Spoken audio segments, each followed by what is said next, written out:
Сайн байцгаана эрхэм үзэгчдээ манай синдикат ярилцлага нэвтрүүлэг маань шинэ дугаар эхэлж байна.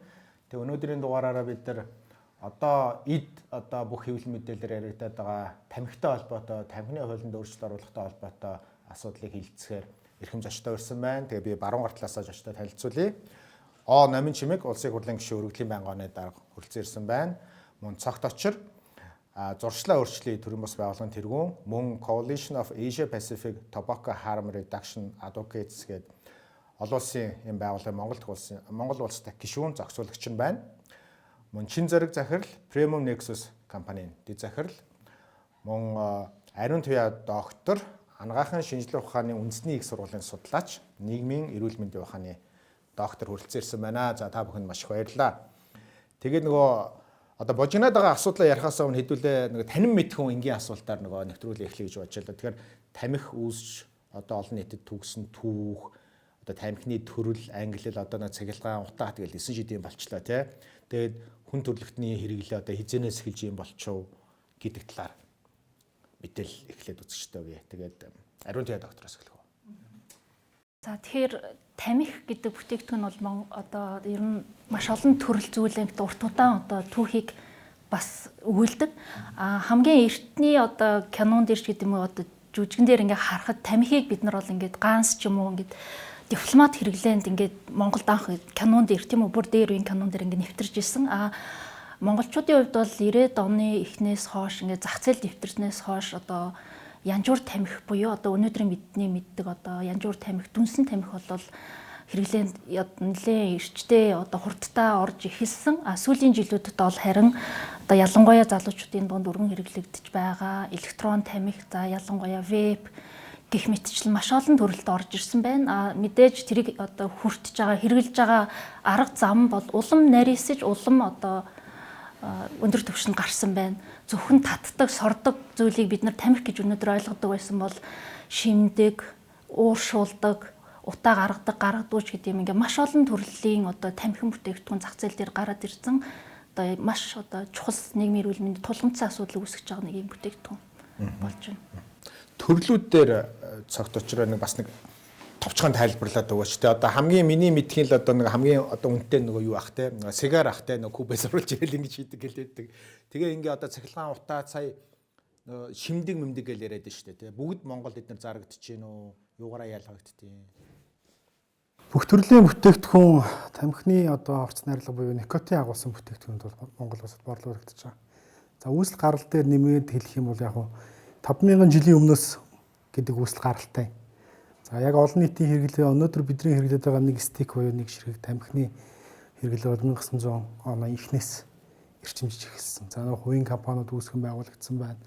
За ингээд реклам сурчлагаач гэсэн явуулдаг болсон 1950-аад оноос эхлээд эрүүл мэндийн хор хөнөөлийн тухай судалгаанууд эхэлж одоо яг уушгины хор давдар, бусад төрлийн хор давдруудад нөлөөлж байна гэдэг ийм судалгаанд гарсан байдаг.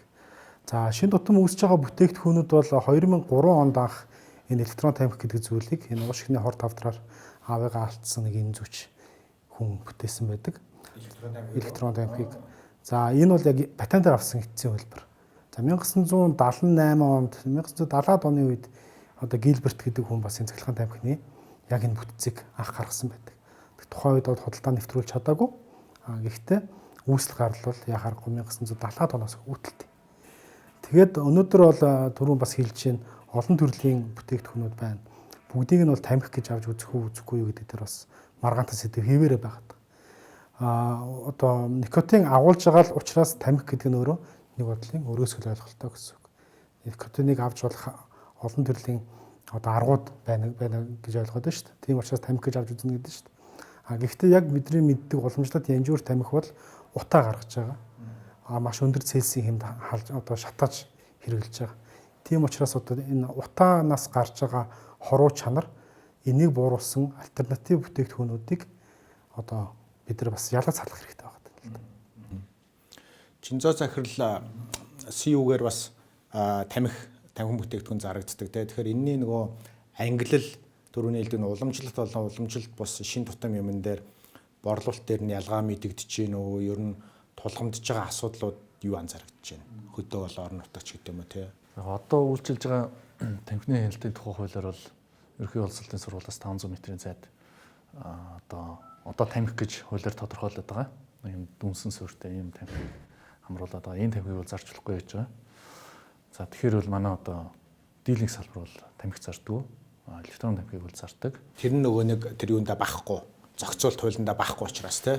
Тэгээ яг бид нар дээр бол харагддаг юм нь бол одоо тамхи зарж байгаа газар электрон тамхи ямар шүү одоо зарагдаж байна вөхөр ер нь бол ойролцоо байгаа. Байршлын онцлог бол байгаа. Тий. За таны хувьд одоо нөгөө энэ ажлын хэсэг би интернетээс мэдээлэл авахад их хурлын даргын 110 дугаар захирамжаар байгуулагдсан тусгай ажлын хэсэг байна шүү дээ тий.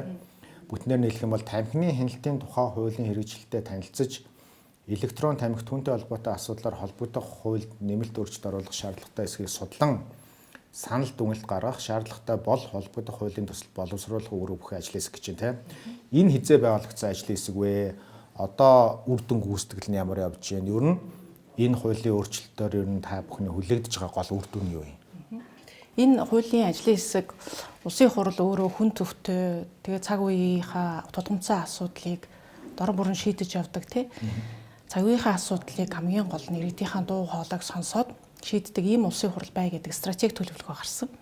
Энэ төлөвлөгөөний дагуу хэд хэдэн одоо тулгымцсан асуудлуудыг бид нар ажиллах ёстой гэд улсын хурал дээр 50-аад ажлын хэсэг гарсан юм. Тэрний нэг нь энэ тамхины хяналтын хуультай холбоотой ялангуяа электрон тамхитай холбоотой асуудал.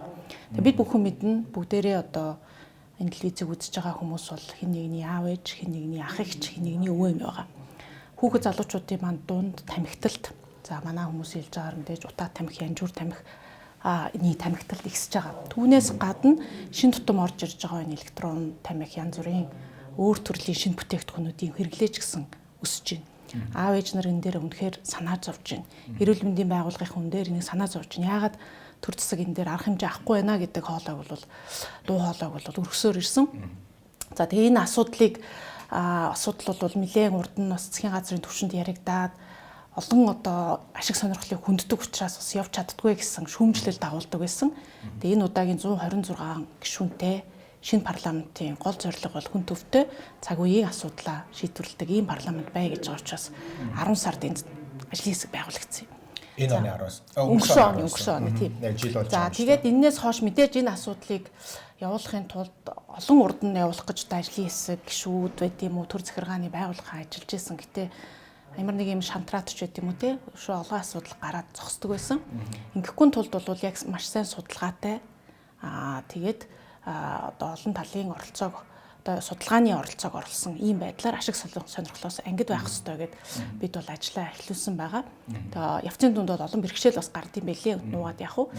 Тэгээд энэ хуулийн төслөө боловсруулад энэ оны 5 сард олон нийтэд парламентаар санал авахар тавьсан байгаа. За санал авах хугацаа маань дууссан. Одоо энэ намрын чуулганд энэ 7 хоног эсвэл 7 хоногт багтаагаад бид ер нь өргөн барья гэсэн төлөвлөгөөтэй ажиллаж байна. Тэгээ нөгөө нэвтрүүлэгтээ бэлдээд бас ингээ харж байхад бас нэлээд буржигнантай сэдв байлаа шүү дээ тий. Зөв буруу гэд нэлээд бас нийгэмд ингээ хэвлэл мэдээлэлээр явж ийлээ. Тэгээд сая та хэллээ нөгөө олон оролцогч талууд байгаа гэх тий. Тэр асуултыг асуун. Тэрнээс өмнө би яг энэ чиглэлээр бас нэлээд том судалгааны ажил хийсэн. Ариун Тэя доктороос асуумаар л да. Таны яг үндсэн судалгааны ажлын сэдв tobacco economics бодоо тамхины эдийн засаг гэх юм уу тий. Монголоор орчуулбал тэр сэдвэрээ ингээд хамгаалсан ийм судлаач эрдэмтэн байгаа. Тэгэхээр ерөнхий одоо энэ Монголын хоол яриа хэдүүл дэлхийн хэмжээнд яриад яах вэ те. Монголын одоо тамхины зах зээлийн хэмжээ юу юм, ямар байна, өсөж байгаа мó, буурч байгаа мó. Тэгээд нийгэм болон нийтийн эрүүл мэнд те, нийгэм эдийн засагт үзүүлж байгаа эрэг болон сөрөг үр нөлөөг та бас нэлээд судалсан байх. Энэ тал дээр та бас манай үзэгчд хэлэх нэлээд байгаа болов гэж бодож байна. Тэгэхээр альва улс орны одоо хүмүүсийн аз жаргалыг хэмждэг хамгийн чухал үзүүлэлт бол дундаж наслт гэдэг. Тэгэхээр монголчуудын дундас наслалт өнөөдөр 72 байгаа. Эрэгтэйчүүд эмэгтэйчүүдтэй харьцуулахад бол 10 насаар богинохон наслж байгаа. За тэгээ энэний шалтгаан юу вэ гэвэл ерөөсөө л энэ эрүүл бүс одоо зан үйл тэрэн дотор архины хэрэглээ, тамхины хэрэглээ гэх мэт одоо энэ эрсдэл хүчин зүйлс бол байдаг. За тамхи гэдэг зүйл өөрөө никотин агуулдаг учраас хүний эрүүл мэндэд урт болон богино хугацаанд сөрөг нөлөө үзүүлдэг. За богино хугацаанд яах вэ гэвэл никотин буюу одоо энэ донтуулагч бодис маань богино хугацаанд зүрхийг дэлсүүлж ийм тайвширсан мэдрэмж төрүүлдэг боловч урт хугацаанд одоо энэ дасал болдог. Хамгийн аюултай дасал болдог. Тэгээд үргэлжлүүлээд одоо зүрх судас, хавдар, маш олон төрлийн хавдар үүсгэж хамгийн том эрсдэл хүчин зүйл болж байгаа. За ингээд тамхи гэдэг бүтээгдэхүүн өөрөө ингээд 70 гаруй төрлийн хавдрыг үүсгэж эрсдэл хүчин зүйл гэж одоо олон улс тэмдэглэгдсэн байдаг. За Европч гэдэг юм одоо өндөр хөгжилтэй улс орнууд сая нөгөө түүх ярьж байгаа би бас саналаа л да. Дэлхийн 2 дугаар дайны дараах нь одоо өндөр хөгжилтэй Европч гэдэг юм барууны орнуудад энэ янз бүр тамхины хэрэглээ бүр ингээ пик үе дээр хүрсэн. За тэгээ энэ үед яасан бэ гэхээр хүмүүсийн дундаж наслалтанд бол уушгины хорт хавдар хамгийн чухал одоо уушгины хорт хавдраас үүдэлтэй нас баралт бүр хамгийн өндөр зэгтээ хүрсэн. За тэгээд энэ өөрөө бас тухайн үедээ судлагдаагүй сэдв байсан учраас эрдэмтэд энийг судлаад за энэ бол ерөөсөө энэ тамхины хэрэглээ энэ одоо эрүүл биш сан үлтэй холбоотой байна гэдгийг олж тогтоогоод 21-р зууны хамгийн аимшигтай одоо хүний эрүүл мэндэд занал хийж байгаа бүтээгдэхүүн бол өөрөө никотин буюу тамхи юм байна гэдгийг тодорхойлцсон.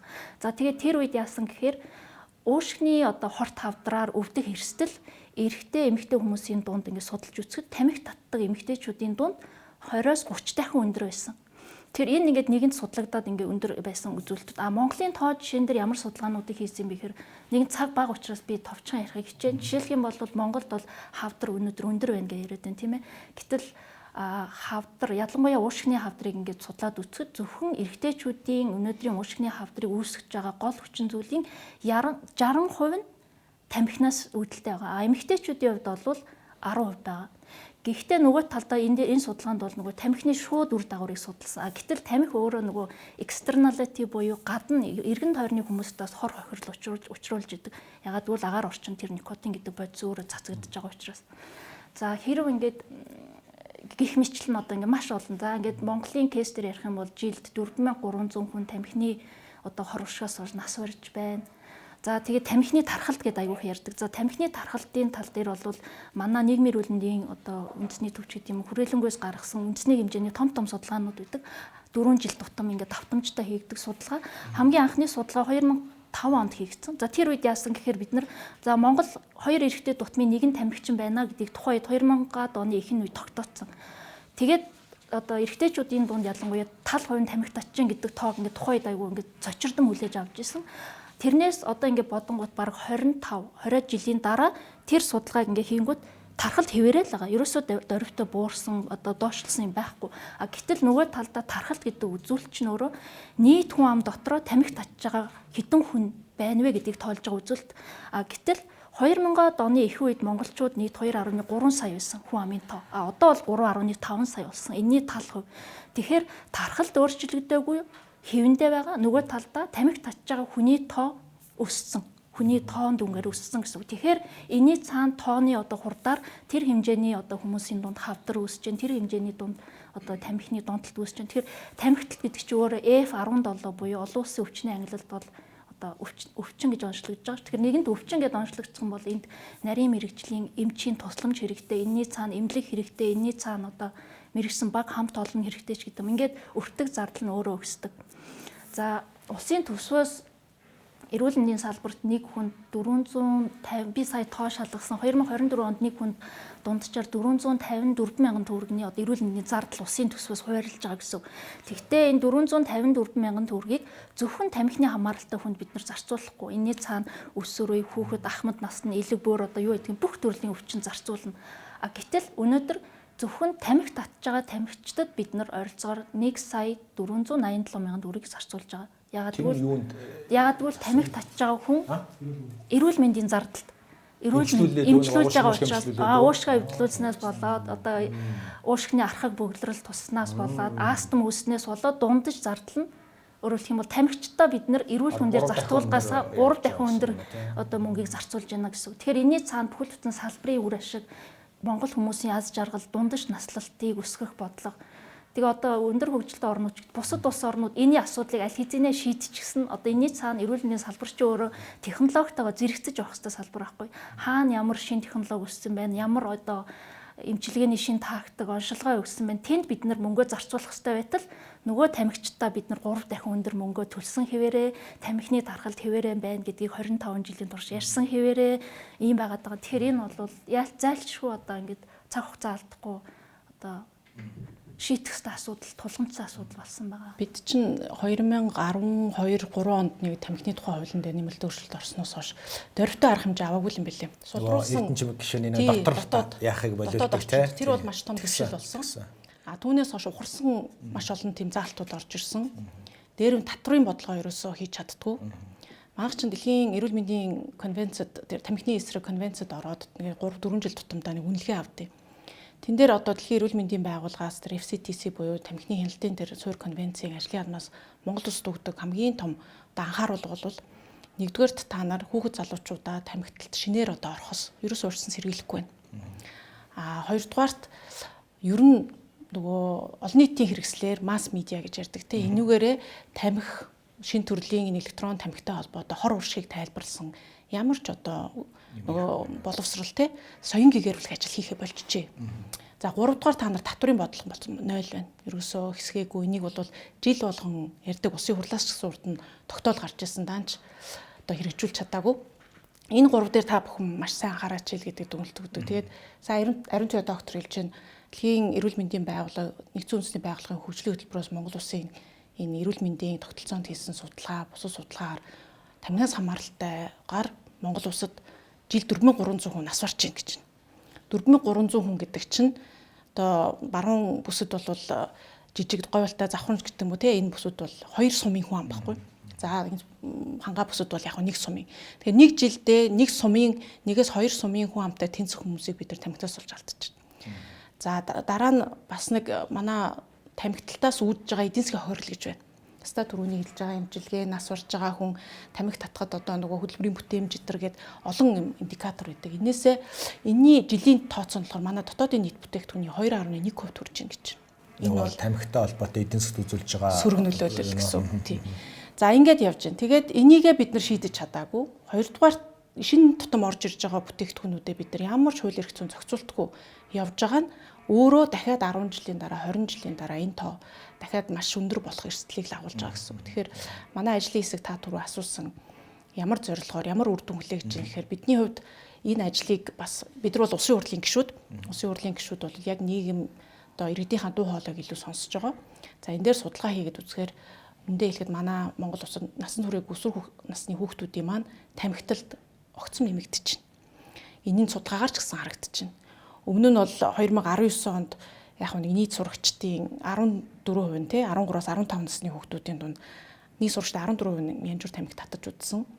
За 3.5% нь болохоор шинэ төрлийн тэр вейп буюу электрон тамхи татаж үзсэн татдаг гэсэн ийм судалгаа гарч ирсэн бол 2023 онд энэ тоо огцом нэмэгдээд янжуурынхан ч электрон тамхиныхан ч хэрэглээ огцом нэмэгдсэн. Янжуур нь 13-аас 17 насны сурагчдын 20%, электрон тамхи нь 25%. 4 хүүхэд тутмын нэг нь электрон тамхи татж байна. За 25 онд энэний дахиад пайлот одоо судалгаа явж байгаа. Энэ тоо дахиад 33% руу төгссөн байна гэдэг урьдчилсан тооцоо гараад ирсэн. Тэгэхээр энэ нөгөө янжуур тамхины хэрэглээ дээр нь энэ шин тутам орж ирээд ямар зохицуултгүй байгаа энэ бүтээгдэхүүн бол хүүхэд залуучууд руу маш хүчтэй орж ийнө гэдэг одоо билээхэн тоос статистик байгаа учраас бидний хувьд хуулийн зорилго бол ерөөсөө хүүхэд залуучуудынхаа тамхиталтаас урьдчилсан сэргийлийг оруулахгүй бай энд нь л чиглэе гэж байгаа. Мэдээж одоо нэгэнт орцсон тэр одоо тий тамхи татдаг хүмүүсийг гаргах зардал маш өдөр. Бид ирээдүйд тийм хүн үүсэхгүй төлөө одоо урьдчилсан сэргийлэх нь хамгийн зардал багтаа учраас энэ дээрээ төвлөрөө гэсэн ийм концепцтойгоор хуулиа боловсруулсан хэд хэдэн бас их чухал заалтуудыг бол энэ хүрээндээ боловсруулж байгаа. Чинзоогоос би нэг юм нэмээд асууч нөгөө сая яг хоо би мэдээж тамхи хор хөнөөлтөө ялангуяа хүүхдүүдээс хоолойлох гэдэг дээр бид нар бүгдээрээ л санал нийлж байгаа тийм зурд үзэж байгаа бүх хүмүүс санал нийлж байгаа.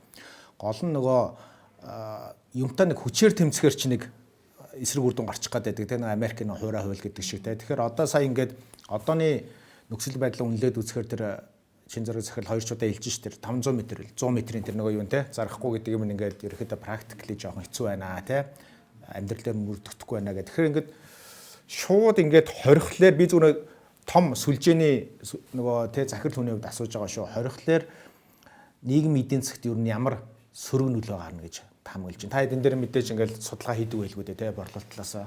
За хамгийн ихэд нь бол юуг анхаарах хэрэгтэй юм шийдвэр гаргагч нар. СУ сүлжээдлэгүүр бол нийслэлийн захирамж болон орон нутгийн захирамжуудын даваа бол яг биеийн байцаалтыг зар одоо шалгаж байгаад зарж байгаа. Тэгээ энэ бол одоо хамгийн чухал хэсэг нэг одоо хүүхдийн одоо өсвөр насны хүүхд ингээд тамхи электрон тамхиг аваад ингээд хаанаас аваад байгаа юм бэ гэдэг нь одоо бид нар анхаарлаа хандуулах хэрэгтэй. Тэгэхгүй ерөнхийдөө ингээд одоо шийднийг бол авах. Тэгэхээр биднэрт юу харагдаад байгаа вэ гэхээр одоо мөрдөгдөж байгаа хуулийн дээр ерөнхий улс орны сургуулиас 500 м-ийн зайд ингээд одоо тамхи зарж болохгүй гэсэн зохицуулт байгаа. Тэгэхдээ түрүүн хэдүүл ярьлаа те тамхи бол ерөөс буураагүй. Тэгээ бид нэг 396 одоо Улаанбаатарт үйл ажиллагаа явуулж 24 оны статистикээр 396 ерөнхий улс орны сургуулиуд байгаа юм. Байршлын байна. Тийм. Тэгээ ингээд бүх байршлыг ингээд тавьсан байгаа. Тэгээ яг энэ одоо юу гэдэг датаныхаа одоо үнэн бүтэн байдлыг бид нэр шалгахын тулд олон нийтэд тавьчих болж байна. Бүх хүн ороод үзэж болно. Яг үнэхээр 500 м татсан байна уу үгүй байна уу. Тэгээ бид нар эндээ бол итгэлтэй байна.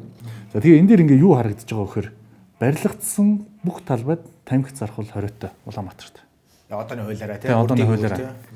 Тэгсэн хэрнээ одоо хамгийн их хүний төвлөрөлтөө яг энэ төвийн гол гудамжуудаар бол байгаа хүмүүс бол гол худалдаа хийж байгаа.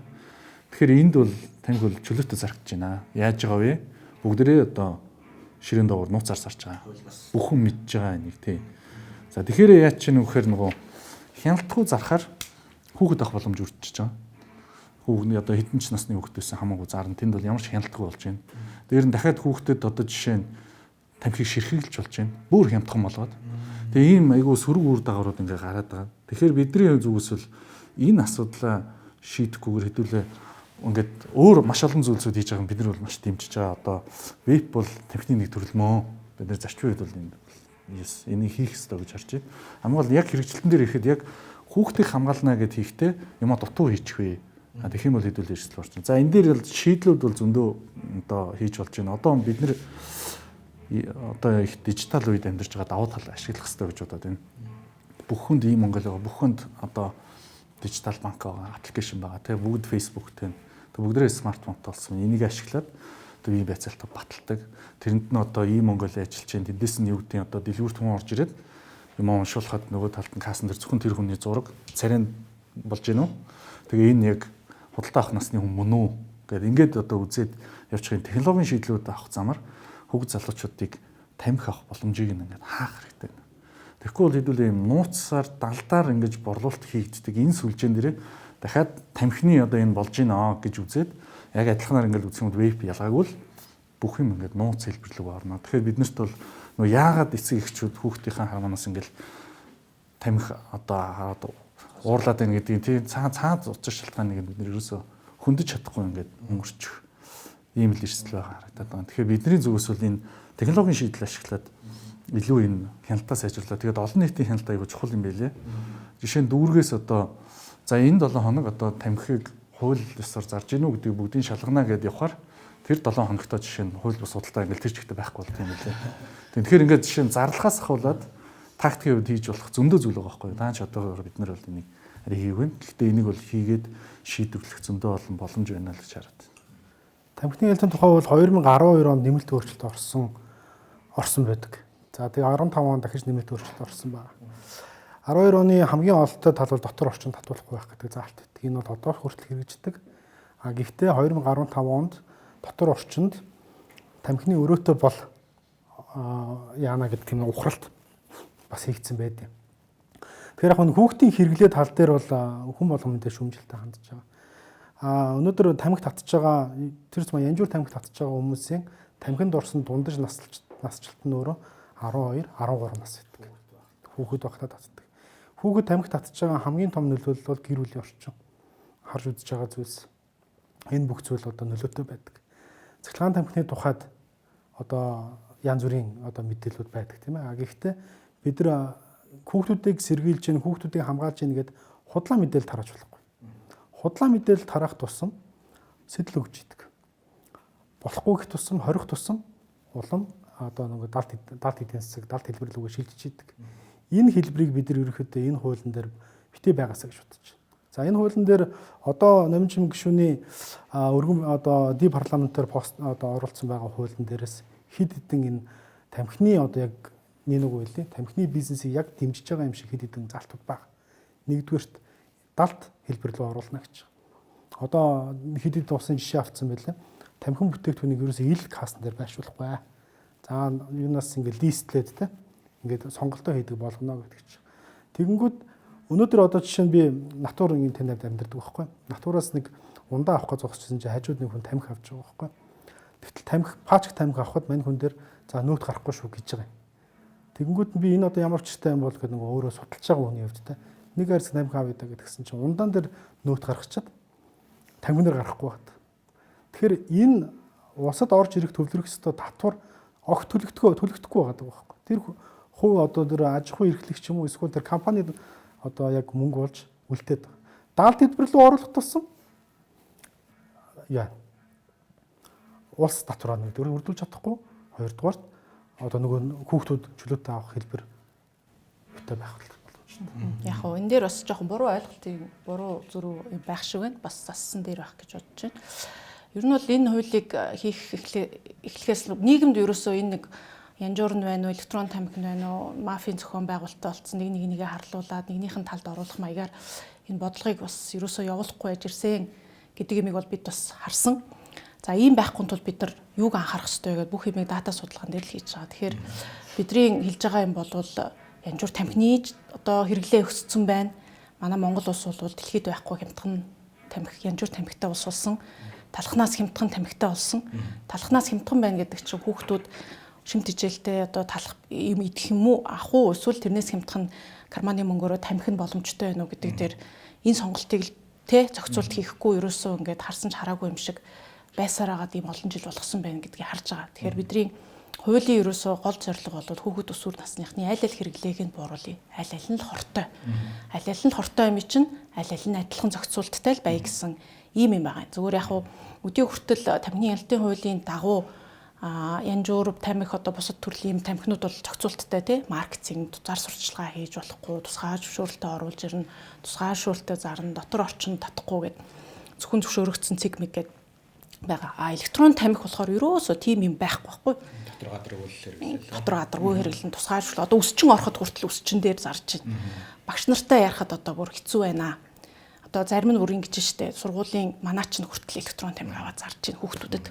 Сум дээр очихоор хүүхдүүд аймгийн төвөөс электрон тамхи авчаад тэр нь гоё сонирхон болохоор сумын төвд очиод хүүхдүүд бие биендээ 1000 төгрөгөөр түрээсэлж байна. Ам дамжуулаа тий. Одоо бүр сүүл рүүгээ дунд ахлах насны биш 10 настай багаангийн хүүхдүүд хүртэл татаж эхэлж байна. Гоё сониучралж байна. Гоё сайхан юмд одоо мөнгө тэр амтанд нь татагдж байна. Гоё чамин гэж бодож байна. Энэ юуны үрдлөө гэхээр ерөөсөө ямар зохицуултгүй маркетинг одоо зар сурталчилгаа бол задгаа байсан байхгүй. Тэгээ бид нар энэ дээр бас мэдээж судалгаа хийсэн электрон тамхины Монголд одоо хүүхд залуучуудын хэрэглээний маркетингийн судалгаан дээр ерөөсөө гол одоо анхааруулга бол энэ электрон тамхи гэдэг юм ямар ч зохицуултгүй байсаар ирсэн болохоор сошиалор байд юм үг бүх юмар маш агрессивний маркетинг буюу маш хүчтэй маркетинг явуулсан. Тэгээ хоргууч гэдэг юм уу хорон батлагдаагүйч гэдэг юм уу юм буруу ташаа мэдээллүүдийг их явуулсан. Тэгэхээр бид бол адилхан хортой хүүхдүүдээ эдгээрээс адилхан л одоо хорноос хамгаалъя л гэдэг юм. Тэгэхээр татврын хувьд ч гэсэн адилхан байх ёстой. Татвар хоёулаа л одоо тэр өндөр байжээж нөгөө мэдрэгтэй үнэнд мэдрэг хүүхдүүдэд маань гарна гэж байгаа. За түрүүний тэр хуулийн дээр далд байгаа гэдэг нь далд гэсэн үг биш л те. Тэр нь бол одоо бид нар тамхины хэлтийн суурь конвенцэд бид нар чинь нэгдээд орцсон. Суурь конвенцийн дагуу бол аль болох одоо жижиглэнгийн худалдаан дээр ил байршуулахгүй байхыг зөвлөдөг. Тийм л зохицуултыг. Тэгээ хүүхдэд дагуулаа супермаркет, намынгийн супермаркетад явж хахад энд нэг хүнс байна, энд нь чихэр байна, энд нь өндөөр ингээ шилэн хоргон дотор янз бүрийн ингээ тамхи янз бүрийн ингээ өрөө тавьчихдаг байхгүй. Тэгээд энд чинь 6 настай хүүхэд, 10 настай хүүхэд яваад хүү энэ юу юм бэ гэж сонирхох ийм далд маркетингийн асуудлууд байдаг. Тэгээ энийг ч гэсэн бас цэгцлийгээд Ирланд нь байна. Бусад олон улсуудын нөгөө нэг ил ингэж байршуулахгүй тий далд маркетинг хийхгүй байхын зохицуултыг оруулж ирж байгаа. Тэгээ энэ нь бол өөрөө далд худалдааг дэмжинэ гэсэн үг биш. Бид нар бас хэлж л та энд хууль бус худалдаа их байгаа. Үнэхээр тийм байлээ. Янжуур тамхины одоо импортоор орж ирж байгаа дүн нь бол жил болгох гэж байгаа. Маш их ихсэж байгаа. Гэсэн тэрийгээ дагаа татвар нэмэгдэхгүй. Татвар нэмэгдэхгүй. Тэн дээр бүр татвар чинь улам багасаад байна гэж байгаа. Одоо татврын нөгөө хурааж байгаа татвар нь. Тэгээд ерөөсөө энэ нөгөө бөөний худалдаа түц мүц гэдэг ингээ янз бүрийн газраар ерөөсөө зөвшөөрлөхгүй маш их далд худалдаа явдаг. Энийг бид нар цэгцлэх ёстой. Тэгээ энийг бол бид нар бас энэ урд нь архитектурын согтууруулалтад тэмцэх тухай хуулийн дээр яг архийг одоо үйлдвэрлээд гарал үүслээс нь хамаарат акц наагаад ямар одоо тий татвар төлөөд нөөц төлөөд хаана зарагдаад хаана энд юзер зарагдсан байна гэдгийг ингээд хяндаг бүх юм акцтай болж. яг адилхан юмыг бид нар тэгжээж нөгөө нэг хуурамч архинаас сэргийлсэн яг нөгөө архиныхаа эргэлтийн тоо датаг бол яг аль бие усаар барих одоо юмыг бол татврын ерөнхий газар хийдэг. Энэ дээр яг адилхан тамхин дээр ч гэсэн хийх ёстой гэж байна. Ингэжээж бид нар хууль бус худалдаа зах зээл чинь хаана байгаад байна гэдэг юмыг илүү сайн гаргаж чадна. Энийг бол татврын аргаар бол авчих боломжтой гэдэг энэ одоо шийдлийг бол хуулийн дээр бас оруулж өгч байгаа. Би энэ ариун туяа доктор болон Чинзо хоёроос дунд нэм асуулт асуумаар байна. Миний санахын хоёулаа 2-3 сарын өмнөөс ярьжсэн хальт нөгөө дэлхийн эрүүл мэндийн байгууллага юу яг энэ нөгөө вепиг хортой хорвооч илүү нэг дүнэлт гарахгүй удаад байна тий дүнэлт гарах хэрэгтэй байсан ч илүү нэг юм яриадсэн шүү дээ. Тэр дүнэлт ингээ олон нийтэд гарсан юм уу? Тэгээ юу гэдэг дүнэлт гарсан тий. Дээрэс нь энэ нөгөө оролцогч талуудыг айгүйх ярьж штэ тий. Тэгэхээр CEO Чинзо захирлын үед ингээд ерөөхдөө нөгөө зах зээлийн ерөнхий нэг мэдээлэлтэй нэг хэдэн төгрөгийн тамхины дотоодын зах зээл тань ч гэсэн тийм мэдээлэл та дөрөв те жилд эргэлдэг мөнгөний тоо хэдэн компани импортлж оруулж ирдээ. Хуучин одоо намайг жоохон багтал үндэсний үйлдвэрлэгчгээ байдаг үстэй алтан юу ч хэлээ шонхор мохор гэл нэг хийгээд идэв үстэй. Тэд нар одоо байна уу байхгүй юу те энэ тоглогчтой орд юм ордгүй юм уу тэр мэдээллийг өгөөч. Та хоёрын хувьд та хоёрын дунд асуумаар байгаа ингээд хоёлаа та хоёр сая хэллээ. Худлаа мэдээл гадуур яваад байна гэх те. Тэгэхээр оролцогч талууд маань бас ямар талууд байгаад байна энэ хуулийн дээр нь тийм хуульч байхдаа энэ процессд оролцдог тийм. Тэнгүүд хинэн одоо юу гэж худлаа мэдээлэл тараагаад байгаа. Тэдний ашиг сонирхол нь юу байгаад байгаа. Дээрээс нь тэр нөгөө худлаа мэдээлэл гэдгийг юуг нь би зөвхөн шүүрдээд хальт үзэхэд миний ойлгосон юм шүү. Тэр нөгөө энгийн одоо классик янжуур тамхи болно. Одоо саяны тэр сүүлийн шин тамхинуудын хооронд хоруу чанарны ялгаатай ялгаагүй гэдэг дээр маргалдаад байна гэж ойлгосон нэг нь тийм. Өшөө бас бус юм шиг байгаа. Тэгэхээр энэ дээр бас одоо яг гол одоо энэ салбарт нь одоо хуулийн дээр ажиллаж байгаа хүмүүсээ та бүхэн бас үзэгч нарт аягүй цагттай ойлголт өгөөч гэж хэлмээр байна. Тэгээд та хоёулаа саяны тэр нэг дүгнэлт болон энэ дүгнэлт дахиад энэ саяны юутай холбогдох нь л дээ. Нөгөө хоруу чанар мандар нь яг яадیں۔ Хүмүүс ч яанаас үлдээ конфьюзлоо тэр дэлхийн эрүүл мэндийн байгууллага юу хүлээгээд байгаа юм шүү те. За энэ чэнэс нэг тийм юу гарах хэвээр гээд тэр нь гарсан уу? Яг уу дэлхийн эрүүл мэндийн байгууллага гэдээ ярих юм бол айгүй явцсан сонсогч байна л да. Тийм тэгэхээр эн чинь угаасаа өөрөө ингээд бизнесийн ашиглах зорилготой ингээд гарч ирсэн бүтээгдэхүүн. Энэний цаана бол ингээд ямар ч байдлаар одоо юу гэдгийг дүгнэлтийг хашааж гуйлж болно. Гэхдээ энэ дээр бол хүний эрүүл мэнд хортой гэдгийг батлах хоёр том өнцөг байгаа. Нэг нь бол би сая тайлбарласан никотин гэдэг бодис буюу одоо донтуулагч бодис. Тэгээ никотин хэрэглэх юм бол хүүхдүүдийн оюун ухаанд сөргөөр нөлөөлнө, эрүүл зөв шийдвэр гаргахад нь шууд нөлөөлнө гэх мэт одоо ингэж хэлж болно. Хоёр дахь нэг өнцөг нь бол энэ никотин буюу таны ярьсны вейп бол өөрөө химийн бодис агуулдаг.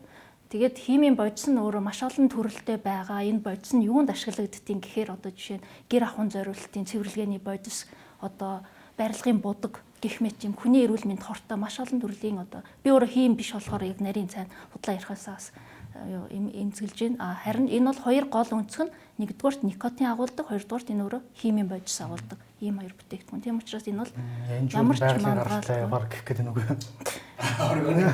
Тэгээ органик гэх гэдэг. Янжурч өөрөө никотинтэй байгаа шүү дээ, тийм ээ. Тэгэхээр ингээд одоо яг энэ дээр би яг нэмэлт тайлбар бас хэлье гэж бодоод байна. Никотин гэж яриад байдаг.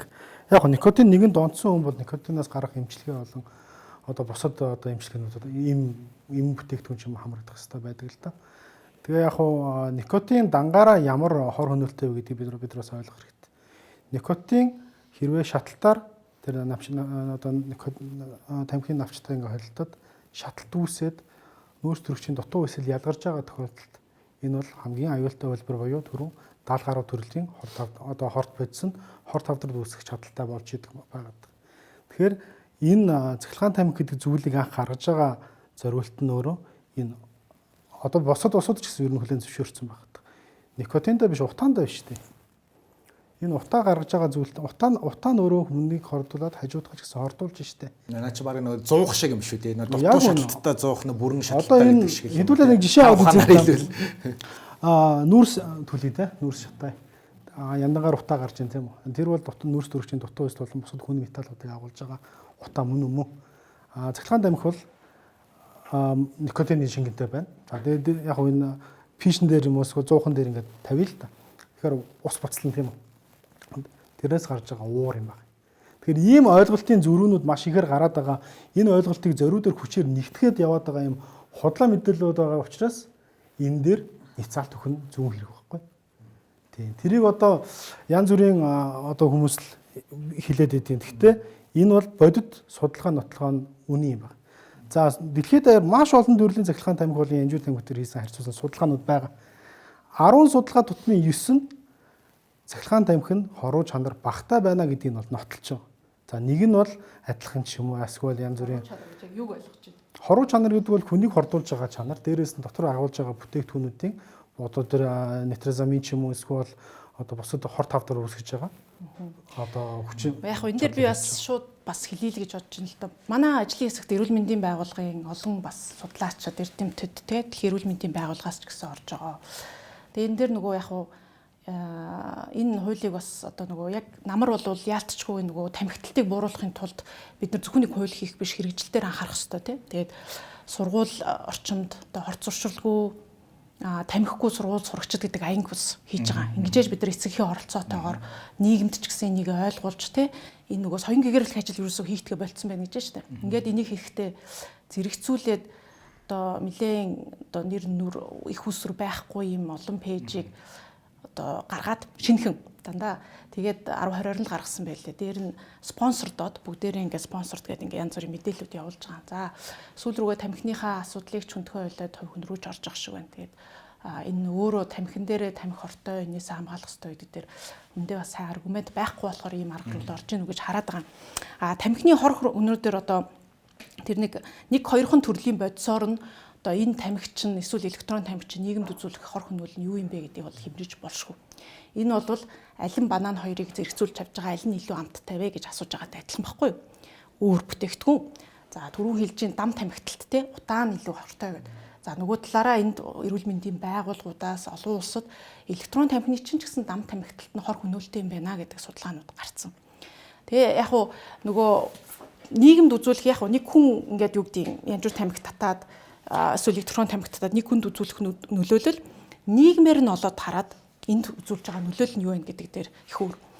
Одоо бид нар одоо юу гэдэг электрон тамхиг зөвшөөрөөд нэг хүн мэдээж өөр сонголттой болж иж магадгүй цаана нь 10 хүүхэд шинээр никотин одоо хэрэгэлдэг ийм гоё үнэр амттай юм руу ороод цаашдын донтолтын хэлбэр рүү хөтлөх тэр чинь тархин хөгж байгаа хүүхэд байгаа шүү дээ тий. Ийм юм руу хөтлөд байгаа. За ийм ч учраас энэ шинэ төрлийн бүтээгдэхүүнүүд чинь хүүхэд залуучуудад илүү хүчтэй маркетингээр ороод байна. Илүү accessible болоод байна. Гэт олон улсуудад хорчоод байгаа байхгүй юу? Одоо манай Аз номхон талаа мөст бол Сингапур, Индхэг одоо юу гэдэг Вьетнам 43 улс хорьсон 134 улс зөвшөөрсөн байгаа шүү. Зохицуулттай явж байгаа. Манайх бол нэг Африкийн хэд улстай адилхан ямар ч огц зохицуулт. Огц зохицуулт. Нөгөө зохицуулсан улсууд нь Тэгээ яг бас нөгөө эмзэг нэг юу нь болохоор ийм л юм байлээ л дээ. Одоо юун дээр санал нэгдгүү гэхээр янжуур тамхи бол түрүүн хэлж байгаа 50000 жилч гэнэ үү. Тэгээ хүний хэрэглээнд ороод маш утсан. Ялангуяа одоо тэр 1900-аад 1-р тайны үеэс эхлүүлээд маш их хэрэглээнд Европч гисэн ингээд тэгээ эн чинь амар хавдар үүсгдэг хортой байна гэдгийг 40-50 жил ингээд босны дараа тэр одоо conclusive data гэж ярьдаг те. Энэ бол яг янжуур тамхинаас болсон байна гэдэг юм. Электрон тамхи чинь тийм удаан хугацаанд хэрэглээнд ороогүй, туршигдаагүй. Гэхдээ эхнээсээ дэлхийн эрүүл мэндийн байгууллагын ч вэ, Америкч вэ, Канадч вэ, Баруун Европч вэ, Азийн Сингапурч вэ.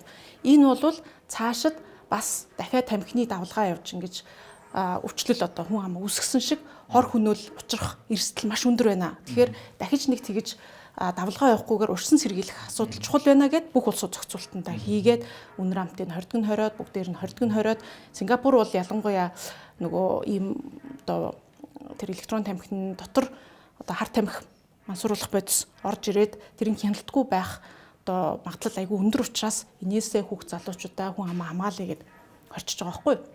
Тэгээ бид нар бас яг бодох хэрэгтэй. Бид нар чинь 3.5 сая хүн амтай. Манайх залуучууд ихтэй. За тэр одоо юу гэдэг Америк нь байна уу 350 сая хүнтэй аавд тэд нар бол бас их өөр. Манай Монгол улсын хүүхэд залуучуудаа донтолтоо сэргийлсэн архин байна уу, тамхин байна уу, хар тамхин байна уу маш сайн сэргийлж явахгүй бол өөрөө тэр донтолтын энэ хэв шинжүүд чинь дараа нь хүн амдаа нөлөөлөх маш өндөр. Тэгэхээр л энэ дээр бид нар бол санаа зовоод байгаа. Тэгэхээр тэр нэг хор хөнөөлийн талаар байт юм уу те аль нь илүү хортой хоргүй гэдэг нэг бодисоор бол бас харьцуулах боломжгүй юм байгаад байгаа гэдэг дэлхийн бусад улсууч гэсэн хүлээн зөвшөөрөөд юм. Та түрүү хэллээ шүү дээ алин банан хоёрыг харьцуулсан байдлаар энэ хоёр өөр бүтээгдэхүүн гэдэг чинь те. Тэгэхээр энэ нэг нь одоо банан цахилгаан тамхи юм бол альбины янжуур тамхи болохоор энэ хоёр бол хоёр өөр бүтээгдэхүүн болж байгаа. Адилхан жимс, адилхан тамхи. Ховтой бол ховтой. Тэгэхээр таны харьцуулалт арай жоохон өрөөсгөл байгаа даа л. Ихэвчлэн бас polarization болоод тах шиг байна тий. Зөв бидний байр суурь бол айгүй тодорхой байгаа. Ер нь бол зохицуултанд орох хэрэгтэй. Хүүхэд залуучуудад одоо буруу хорц зуршил одоо бий болох зүйл дээр бол бид нийгэмд зөв манлайлал үзүүлэх хэрэгтэй. Энэ ганцхан веб тамхины асуудал биш. Согтуур улаандааны хэрэглэн дээр ч орно.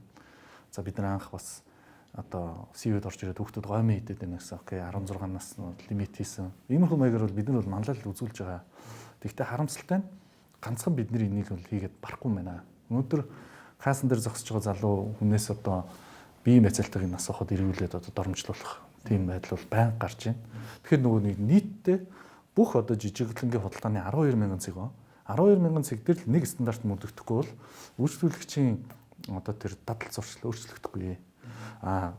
Томчууд маань хүүхдүүдэд хамгаалъя гэж байгаа бол өөрсдөө ийм одоо насны хориотой бүтээгдэхүүн авахтаа энийг одоо биеийн байцаалтыг үзүүлж дадаач. Тэгэхгүйгээр энийг ингээл зүгээр төр засгийн ажил болгоод жижиглэнгийн худалдааны ажил болгоод ингээд энэ бол бүтэхгүй. Бүгдээрээ нийлжиж энийг хийн. Тийм учраас эсрэг эхчүүдийг уриалмаар байна. Өөрсдөө яг ийм насны хязгаарлалтай бүтээгдэхүүнтэй биеийн байцаалт үзүүлж хоёрт нь болохоор 12,000 худалдааны цэг ба цэгүүд маань одоо ингэж нууж юм зархаа болио. Хуулийн дагуу юм хаяа. Эргээд бодлого тодорхойлж байгаа хүмүүсээс энэ бодиттой хэрэгждэг хууль баталгыг шаардъя. Энэ дээр зүгээр нэг дахиад нэг одоо санаа хэлэхэд энэ ингээд 500 м-ээр ингээд татчихаар ямар асуудал гарч ирэх нөхөр энэ барилгацсан хэсэг тэр чигтээ тамхи зарж болохгүй. Барилгаж байгаагүй гэр хороолол чөлөөтэй зарж болно. Тэгэхээр тийм гэр хороололд амьдарч байгаа хүүхэд илүү их тамхинд өртнө гэсэн үг. Тэгэхээр энэ дээр бол бас дахиад нэг том юм одоо нүх гараад ирж байгаа. Энийг хэдүүлээ шийдэх хэрэгтэй. Энийг бид нар шийдлийг нь технологи гэж бодож байна. Тийм учраас одоо бидний зүгээс манлайлал үзүүлээд төртэй хамтарч ажиллаад энэ хяналтыг сайжруулах дээр одоо бүх талын ажил хийхэд бэлэн байна гэж хэлээ. Төрөүний тэр нөгөө ерөнхий тамхины зах зээлийн талаар ерөнхий мэдээлэл байгаа танд Монгол хэдэн оролцогчдын жилийн борлуулалт ойролцоогоор ер нь ойролцоогоор нийтдээ нэг за миний ойлгож байгаагаар бол нэг 400 тэрбум төгрөгийн янжуур тамхи эргэлддэг зах зээл дээр жил дээр веб одоо нэг 100 орчим тэрбум гараа явж байгаа. Тэгэхээр нэг 500 орчим тэрбум төгрөгийн зах зээл гэж ойлгож байна. Жижиглэнгийн худалдааны нийт одоо зах зээлийн за яг татвар дээр бүртгэгдсэн 12 их 80 тавцаа байгаа. Тэгэхээр нэг иймэрхүү хэмжээ худалдаанд эзэлдэг гэсэн үг. Яг гайлаас авсан хамгийн сүүлийн мэдээлэлээр 2024 онд импортоор орж ирж байгаа янжуур болон түнтэй адилдах тамхитай уламжлалт одоо зохицуулалтанд орсон тамхины импортын хэмжээ нь бол нэг 66-аас 67 сая доллар байна. Шинэ төрлийн электрон тамхи те энэ бүтээгдэхүүнийг 22 сая доллар байна гэсэн энэ тоо гаргаж өгч байгаа. Нийлээд нэг 90 сая доллар те. 90 сая доллар маань Монгол төгрөгөөр бодох юм бол нэг 350 те 350-аад тэрбум төгрөг байгаа. За тэгээ яг хуу энэ өөрөө нөгөө нэг яагаад энэ сэдв ингээд маш их юм дайралттай, аюутай, лоббитой гэж ингэж хэлж ирсэн бэхээр аргагүй яг хуу схемийг харахаар маш их ашигтай бизнес юм байлээ л дээ. Тэгээ янжуур тамхин дээр одоо бид нар чинь талхнаас хямдхан тамхитай болчиход байгаа тий. Эсээ байт юм уу юу гэдэг ингээд нэг дэлгүрт ороод CV-д ороод бодвол 4,000 орчим байгаа. Тэгтэл орж ирж байгаа үнэ нь гайлаар орж ирж мэдүүлж байгаа үнэ нь бол нэг пачк тамхи нэг 700-аас 800 төгрөг байгаа байхгүй. Тийм хямдхан юм одоо татчихээн гэхээр одоо хүмүүсийн уушиг руу нэг фактураас болж тийм хямдхан байна уу? Эсвэл бас чанар муутай нэг Оросын ямар бензин гэдэг шиг үлээ. Чанарын асуудлыг ярих хэрэгтэй. Дээрээс нь цахилгаан тамхин дээр гэсэн чанарын асуудлыг ярих хэрэгтэй. Одоо нэмжим гишүүний санаачилж байгаа хуулийн дээр санал нэгдэж байгаа маш олон зүйл байна. Нэгдүгээр дотор орчин татуулгыг цахилгаан тамхич бай, янжуур тамхич бай хориглох нь зүйтэй. Хоёрдугаарт онцгой албан дотор ногдуулах нь зүйтэй. Гуравдугаарт одоо энэ маркетинг сурчлагын хэрэгслүүдийг бүгдийг нь хааж буух нь зүйтэй гэдэг ийм санал нэгдэж байгаа зүйлүүд байгаа. Гэхдээ бид нар мөн чанар нөгөө үзэл баримтал гэдэг зүйл дээр бас жоохон зөрүүтэй миний хувьд бодлого байна. Үзэл баримтлалыг нь би харсан. За тэрэн дээр ерөөхдөө яг электрон тамхиг ерөөхдөө зохицуулах ийм чиглэлтэй. За нэг 9 үзэл баримтлал байна лээ. Тэгэхээр энэ дээрээс би юу олж хараагүй гэхээр өнөөдөр байгаа тамхитлалтын 27-оос 28% төвшинг яаж буулгах вэ гэдэг үзэл баримтлал яг тодорхой биш байсан. Өнөөдөр ерөнхийдөө та Монголд одоо хэдэн хүнд тамхи татчих байгааг мэдчихэж байна. 20 хүн амынхаа тэгэл 27.2%-аар та бодохгүй. Ер нь бол нэг нь тий. ер нь бол нэг сая орчим хүн өнөөдөр тамхиг хэрэглэж байна гэж үзэж байгаа. Байнгын хэрэглэгч. За тэдгээр хэрэглэгчд ерөнхийдөө дунджаар өдөрт нэг харьцаг тамхи татдаг. Нэг харьцаг тамхины үн өнөөдөр 3800-аас 5500 төгрөгийн үнэтэй байна. За мөн янз бүрийн олон төрлийн жимсний амттай одоо гата хагаалдаг ч юм уу те маш олон төрлийн буюу нийтдээ 96 төрлийн амт байдаг. Тэгэхээр яг энэ одоо олон төрлийн амтууд орж ирж байгаа гэдэг шалтгаан нь юу вэ гэхээр нөгөө нэг одоо тамхи татж байгаа хүн одоо арай нэг баг хордоод байгаа ч юм шигээр эсвэл одоо ингээд арай нэг юутай тэг үнэр танараалсан сэргийлэх ч юм уу. Иймэрхүү нөхцлөөр ерөөхдөө хэрэгэлдэг л дээ. Тэгэхээр яг одоо энэ тамхины хэлтийн хуулийн нэмэлт өөрчлөлтөн дээр 1-р зүйлийн 3.1-ийн А, Б, В гэсэн 3 бүтээгдэхүүн дээр амт үнэр хориглоно гэдэг юм заалт орж ирж байгаа. Тэгэхээр яг нийт одоо зах зээлээ одоо түрүүн асуулаа те. За нэг 68 сая доллар за цахилгаан тамхитайгаа нийлээд нэг 90 сая доллар юм байна. Тэр зөвхөн импортын хэмжээ шүү дээ. Импортын хэмжээ. Зарахтаа бол тэр чинь нөгөө нэг жишээ нь электрон тамхи инвойсийн дүү. Хоёр дахин гайлын 5% татвар төлж байгаа тий. Тэгээ яг ашигийнх нь ер нь зах зээл дээр зарагдаж байгаа юу орж ирж байгаа дүнтэй харьцуулахад 100% ашигтай юм байл л дээ. Тэгэхээр нэг 300 нөгөө 50-аад тэр бүм маань тэгж яхаар дөнгөж импортлж орж ирж байгаа хүмүүстэй зориулахад бол дахиад нэг 700 тэрбумын зах зээл болчихж байгаа байхгүй. Тийм л одоо их мөнгө эргэлдэж байгаа учраас энэ асуудал ингээд жоохон энэ янжуур тамхиг одоо ерөнхийдөө зах зээл дээр дийлэнх одоо 60 орчим хувь нь одоо бидний мэдэх эсэ гэдэг бүтээгдэхүүн байдаг. За тэр цэцмээр хагалдаг буюу амттай бүтээгдэхүүн байдаг байхгүй. За цахилгаан тамхины тухайд бол бас 2024 онд за гайлын мэдээгүй шүү. 34 компани байсан бол 2025 он эхний хагас жилийн байдлаар 8 компани болж буурсан байлаа. Дээрээс нь цахилгаан тамхины импорт өөрөө бас буурсан байл. Тэгэхээр яг цахилгаан тамхины одоо эсрэг явуулж байгаа арга хэмжээнүүд ч юм уу эдгээр нь ерөөхдөө хүмүүсийг эргүүлээд янжуур тамхи руу түлхэж байгаа юм асуудал болж байгааг нэг талд нь бид бас харах хэрэгтэй. Яагаад вэ гэхээр янжуур тамхи таны гол энэ хуулийн дээр жоохон одоо санал дундуур сэтгэл дундуур гомшиг энэ байгаа юм байна шүү дээ тий. Яг нөгөө эсрэгээрээ тэр хэрэглээг нь илүү тэр нөгөө уламжилт юм руу хуулийн хүрээгээр түлхээд гэж хэлэх гээд байна тий. Яг энэ хуулийн дээр яг энэ хууль хэрэгжих юм бол эргээд янжуур тамхи нэмэгдэх юм хандлага ажиглагдаад байна. За тамхины одоо түрүүн би бас эдгээр 2-3 компани байгаа гэж хэллээ тий. Нэг нь бол төлхөө нөө яг табакны амтлаг тамхины олголттой. Тэднийх нь бол гоё алхах зүгүүж байгаа байх гэж би бодож байна. Тэгэхээр энэ амт үнэр хориглох гэдэг асуудал дээр бас яагаад гэдэг үгийг бас асуумаар байна. Өнөөдөр цахилгаан тамхи хэрэглэж байгаа 300 мянган орчим хүн байна.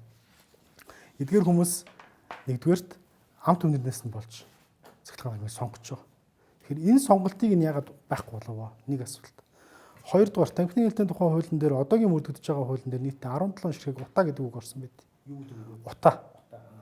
Гэтэл одоо энэ шинэ одоо төсөл төр бүх утаа гэдэг үгийг авч хаяад бүгдээрээ ингээд адилхан тамхин бүтээгдэхүүн болно гэд хэлж ин л та. Тэгэхээр яг утаа гэдэг үнээс бид нар яагаад байгаад. Яг энэ хоёр бүтээгдэхүүнийг ялгаж салгаж байгаа гол зүйл нь өөрөө утаа юм байна. Бусад одоо нөгөө түрүүн хэлдэг синтетик одоо нэгдлүүд бол тэр бол ингээд өөр тусдаа асуудал. Нөгөө нэг бүтээгдэхүүнээр бүтлэхүү бүх юм болж харна ихчээр цахилгаан тамхинд агуулгадж байгаа нөгөө нэг пропилен гликол ч юм уу гэлцрийн ч юм уу үнэр амт орлуулагч ч юм уу эдгээр маань зөвхөн тэр нэг одоо болж өгөхгүй байгаа бүтээгдэхүүн дээр ортгүй бүх төрлийн хүнсний бүтээгдэхүүн дээр ч ордог ийм одоо зүйлүүд байгаа шүү дээ. FDA-ийн тухайд FDA Америкийн хүнс эмийн агентлагаар зөвшөөрөгдсөн стандартын дагуу одоо орц найрлагатай бүтээгдэхүүнүүдийг Америкт жишээ нь худалдаалдаг. Тийм учраас би түрүүний ярьдаг стандартын асуудлыг зайлшгүй ярих шаардлагатай. Тэгэхээр дэлхийд дээр нийтдээ нэг 4-5 одоо ISO стандартууд байгаа цахилгаан тамхин дээр. Энэ стандартуудыг бид нар хизээ ярих. Ингээд одоо юугаа хууль журам маань уулна бүхэл консепт болох хэрэгтэй. За энэ асуултанд яг номын шим гишүүн хариулах хэрэгтэй. Тэгээд нэвтрүүлгийн маань цаг дуусч байгаа учраас би сүүлийн асуултаа та бүхэн тавиад энэтэй холбоотойгоор хэрвээ та дөрөв за одоо хууль баталдаг их хурлын дарга тий одоо хинээс ч үл хамааран өөрийн дураар ингээд нэг хууль батлах за тамхины хуулийн дээр ажиллаад батлах тийм одоо hypothetical question вэ шүү дээ тий тийм эрх өгвөл одоо зарчим болон энэ хуулинд заавал оруулах байсан тэр нөгөө заалт өөрчилж юу авах байсан бэ танаас эхлэв. хугацаа дуусч байгаа юм байна тий. Сүүлийн Яг сайн нөгөө нэг сая орчим тамхичин байна гэж ирж штэ тийм ээ. Гэтэ 1 сая орчим тамхичдыг бас задлаад үзэх юм бол насны хувьд хүйсийн хувьд ялгаатай байхгүй. Тэгэхээр 1 сая орчим тамхичдыг хэрэг тамхинаас гаргая гэх юм бол мэдээж бид нар янз бүрийн интервенцүүдийг авч хэрэгжүүлэх хэрэгтэй. За нэгэнд энэ ингээд шин төрлийн бүтээгдэхүүн учраас бид нарт урд өмнө нь ямар нэгэн регуляшн хийсэн туршлага алга. Гэтэ бид амжилттай явж байгаа хүмүүсээ сурах хэрэгтэй, судлах хэрэгтэй. Заавал тэдний хийсэн алдааг бид нар энд давтах ёсгүй. Тэгэхээр үйлдвэрлэгч өөрөө энийг хориглочлоо. Яагаад гэдэг асуулт тийм ээ. За хоёр дахь нь болохоор олон улсууд одоо жишээлх юм бол нөгөө саяны үзэл баримтлал дээр ялгаатай байна гингүүт зарим улсууд бол 2030 онд гэхэд тамхины тархалтыг 5% бууруулна гэдэг ингээд зорилт тавьсан байгаа. А Монгол бол ядаж өнөөгийн байгаа 27%-ийг тал хуваар нь бууруулъя гэсэн зорилт тавьсан байгаа тийм ээ 30 он гэхэд.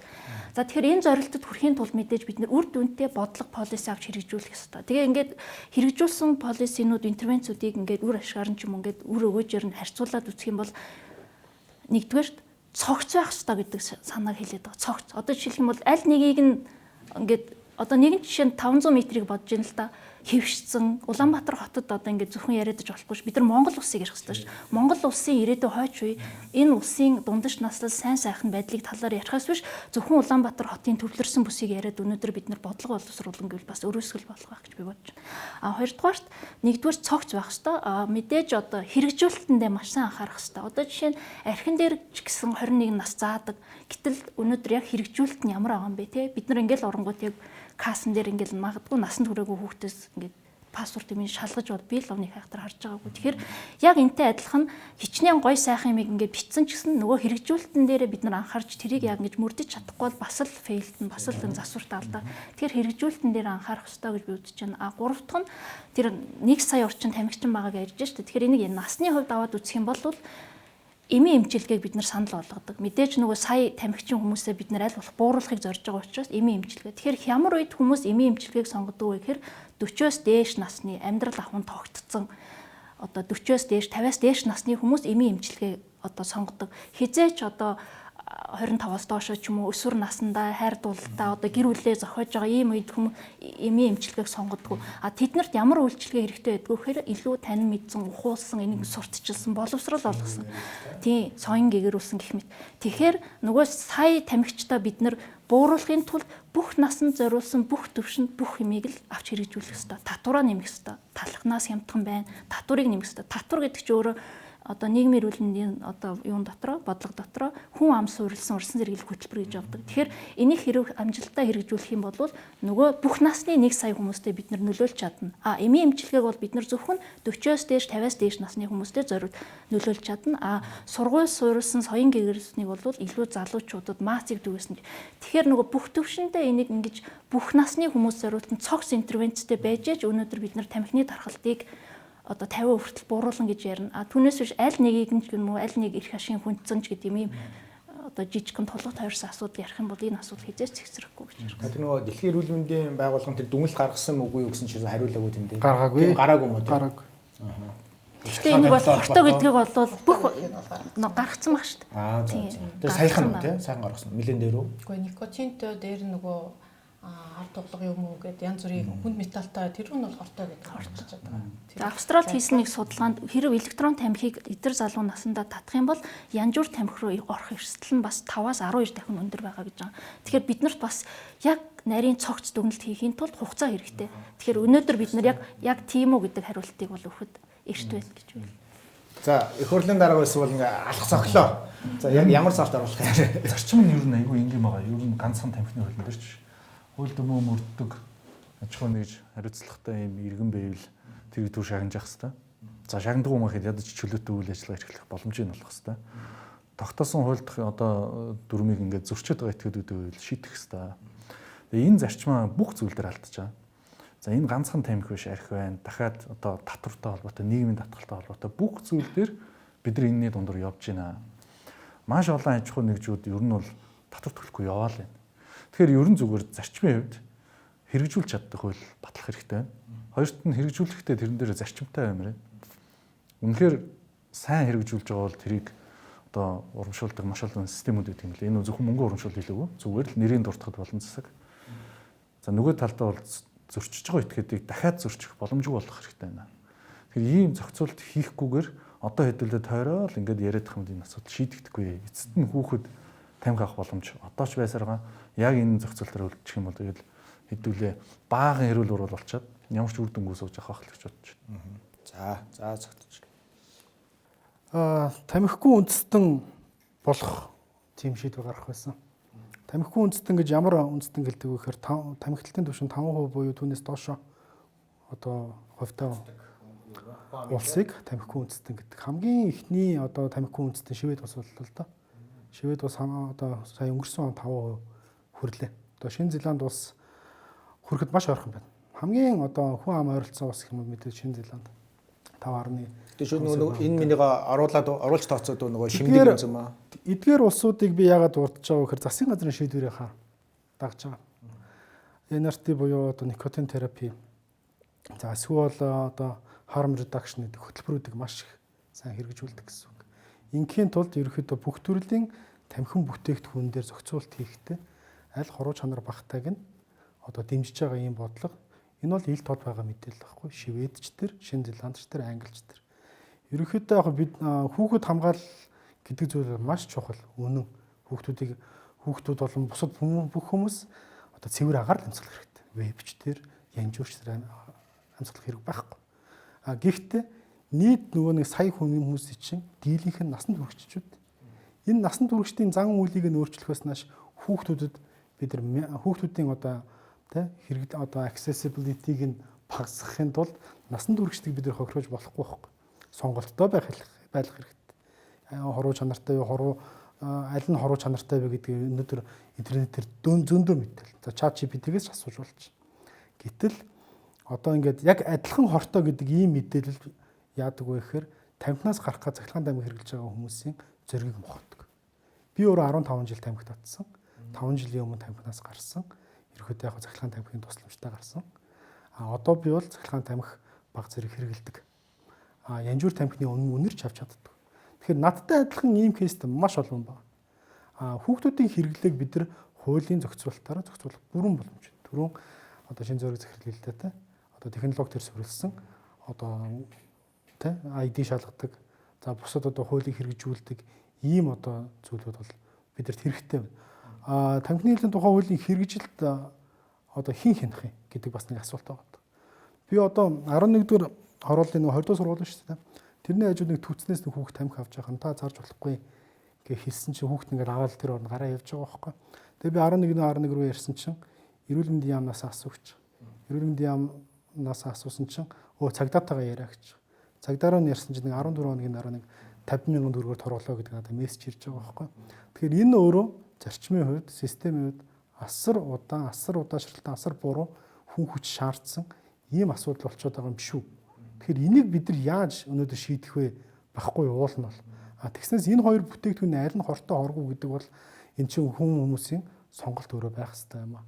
Тийм учраас альва нэгэн бүтээгдэхүүний тэр тусмаа энэ онцгой албан төр шаардж байгаа бүтээгдэхүүн дээр хориглох, тэр тусмаа Америкийн хуурай хуулийг давтах бидэрт одоо ямар ч шаардлага байхгүй. Чөлөөтэй байдгаараа байлга ямарваа нэгэн тийм зохицуултууд татварааны одоо тэр дотор орчинг нь 20 өөр одоо юу гэдэг хүүхдүүд худалдаалах тэдэр сурчлах тэрийг хязгаарлал. За ингээд нийгэм рүү чиглэсэн нөгөө ариун туяа доктрийн хэлдэг нийтээр нь бүх насныхан зориулсан сурчлагаан дээр нөгөө эрүүл мэндийн даатгалын сангаас орж ирдэг мөнгнөөс яалт. За ойлголоо. За 8 гэж. За түрүүний бас асуудал. Уг нь бүгдээрээ л адилхан зорилготой хүмүүс ах шиг шүү дээ. Адилхан зорилготой энэ маань яаж үр дүн гарах вэ гэдэг дээр л их өөр шийдэл бас. Тэгээ арга замаа бас боломжтой сонгооч гэх тий. Яг манай хуулийн төсөл бол тэр архины одоо хуурай хууль шиг тэр чигээр хорих гэж байгаа юм бол байхгүй. Нэгэнт одоо бид нар ороод ирсэн бүтээгдэхүүнийг тэр чигээр нь хорих юм бол 70 эдийн засаг байд юм уу те 70 руу орох эрсдэлтэй одоогийн байдлаар бол болохгүй гэдэг. Гэтэ бид нар дэлхийн трендийг харах хэрэгтэй. Улс орнууд хаашаа явж байгааг харах хэрэгтэй. Бид нар балж ажил сууж байгаад нэг хууль биччихээгүй.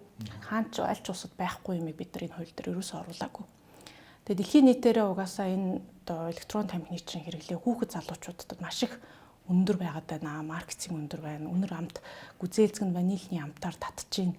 Энийг ерөөсөө одоо болохгүй бол цаашид янз бүрийн хэлбэрийн донтолт руу орох энэ үе замыг бид нар 10 настай хүүхдүүдээсээ эхлэх гээд байна гэдгийг хэлээд Америк, Канад, Дани, Эстони, Финланд, Унгар гээд баруун Европын улсууд нь Австрали гээд бүгдээрээ энэ үнэр амтан дээр зохицуултууд хийсэн юм аа. Тэрийг бол одоо бусад улсын сайн туршлагыг хараад бид нар хийх ёстой. Тэгэхгүй тэнд ийм үр дүн гараад байна. Дэлхийн нийтээр энэ тамхин бүтээгдэхүүний маркетинг ингэж яваад байна гэдгийг харсаар байж ч бид нар үр хүүхдээ хамгаалах алхмыг одоо хийж чадахгүй бол өстой нөгөө хилдэг те онцгой албан татвар бол нүглийн татвар гэдэг шиг нүгэл хийсэн шиг юм болно.